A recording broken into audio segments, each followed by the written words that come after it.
Hello મિત્રો, મારું નામ છે ચાવડા ચેતન અને હું આજે આવેલો છું astronomy and space science gallery. આ છે આપણો મિત્ર મનીષભાઈ.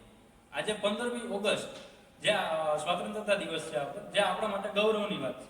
પણ સાથે સાથે આજે એક બીજો દિવસ પણ છે જે આપણે મનીષભાઈ પાસે જાણીશું. હા, આજે 15મી ઓગસ્ટ તો છે, પણ આજના દિવસે 1969માં ઈસરો ઇન્ડિયન સ્પેસ રિસર્ચ ઓર્ગેનાઇઝેશનની સ્થાપના થઈ હતી.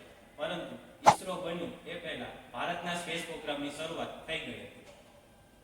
તો ઈસરો પહેલા શું હતું?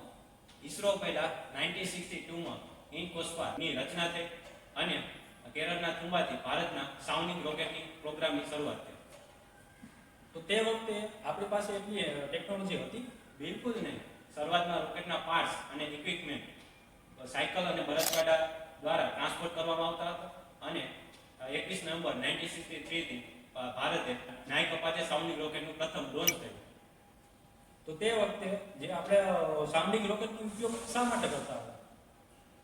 સાઉન્ડિંગ રોકેટ્સનો ઉપયોગ વાતાવરણ અને સ્પેસ એન્વાયરમેન્ટના સાયન્ટિફિક એક્સપેરિમેન્ટ માટે કરવામાં આવતો હતો. તો ત્યારબાદ ઈસરોની સફળ કેવી રીતે વધી? આ શરૂઆતથી ભારતે રોકેટ ટેકનોલોજી અને લોન્ચ ઓપરેશનમાં અનુભવ મેળવ્યો અને આર્યભટ્ટ જેવા સેટેલાઇટ અને SLV-3 દ્વારા સેટેલાઇટ લોન્ચ કેપેબિલિટી હાંસલ કરી. અને આ સમગ્ર સ્પેસ પ્રોગ્રામ પાછળનું મુખ્ય વિઝન કોનું હતું? વિક્રમ સારાભાઈ, તેમને father of the Indian space programme તરીકે પણ ઓળખવામાં આવે છે અને તેઓ ઈસરોના પ્રથમ ચેરમેન પણ હતા. અને હાલમાં સમગ્ર ઈસરોનું નેતૃત્વ કોણ કરી રહ્યું છે? હાલમાં ઈસરોના ચેરમેન ડોક્ટર બી નારાયણ છે અને તેમના નેતૃત્વમાં ભારત ગગનયાન દ્વારા માનવને અવકાશમાં મોકલવાની તૈયારી કરી રહ્યું છે. તો જોયું મિત્રો, આ છે આપણા ભારતની સ્પેસ જર્ની.